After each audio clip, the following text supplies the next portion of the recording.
A parent whose baby has been given a health card that does not specify a gender, believed to be a world first, has said the aim is to allow the child to discover their gender on their own. I think we're starting to understand that gender identity is not directly attached to genitals, Corey Doty, a non-binary trans person who does not identify as male or female, told The Guardian in an interview. I don't want to put them in a box where they only get to wear pink and ruffles or they only get to wear blue and trucks. I'm just trying to leave that space open, so that when they can say who they are, that they don't have to say, "Your guess was wrong." Canadian authorities have issued baby Cyril aptly a health card that does not specify male or female in what campaigners describe as a victory in the fight to have gender omitted from government documents. I know what it's like to be a trans teen at school. Here's how to deal with the bullying, Amy Challoner Reid.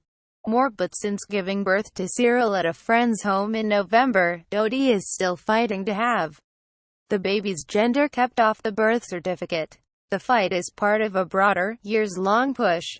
Doty is one of 8 trans and intersex individuals who have filed a human rights complaint against their home province of British Columbia, pointing to their personal experiences to allege that it is discriminatory to publish gender markers on birth certificates. At the heart of their complaint is the presumption that only 2 genders exist and that babies must be slotted into one of these at birth, regardless of what gender identity they might develop later in life. Doing so leaves some struggling to contend with incorrect assumptions made about them at birth, while others face a logistical nightmare of carrying identification that fails to accurately reflect who they are. In 2015, the Human Rights Tribunal of British Columbia agreed to hear their complaint. I think really, this is about recognizing a structure, or a system, that is violating everyone, said Doty, 31. The binary gender system causes problems for everyone, including people that find ways to fit and conform in it. It is a disservice to all. Doty would instead like to have gender seen as part of a spectrum, a view that would not only benefit trans and intersex people but also every boy who is cut off from their emotional well-being and told to suck it up and not cry and enculturated into toxic masculinity, said Doty. It also serves every girl who is told she shouldn't want to make things or be good at math or be strong. After Cyril was born, the province refused to issue the child a birth certificate, pointing to the requirement that gender be noted on the document. In response, Doty filed a legal challenge, citing the protection of gender expression in the provincial Human Rights Code as well as in the Canadian Human Rights Act. Recently, the province issued Cyril a health card marked with a U for gender, assumed by Doty to mean undetermined or unassigned, allowing the child access medical care. Despite the card arriving without explanation or comment from the ministry, Doty described it as a victory but noted, "It's just not the end of the game."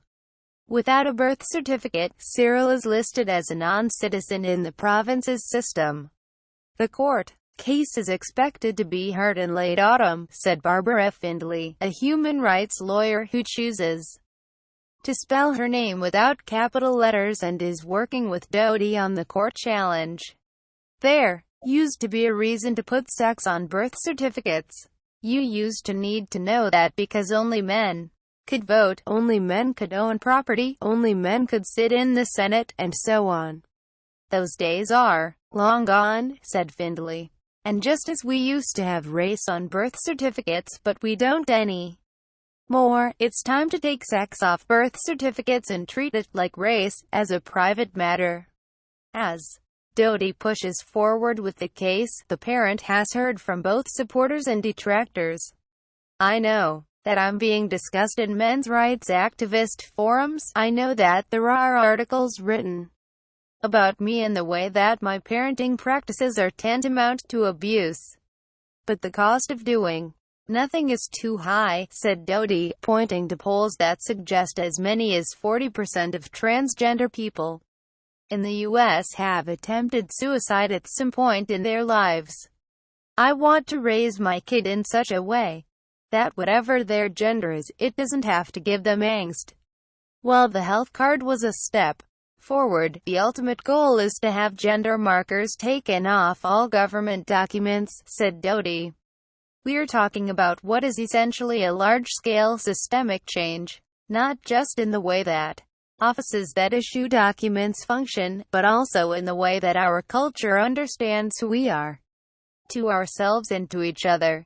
Doty added, that kind of change, it isn't a one-step game.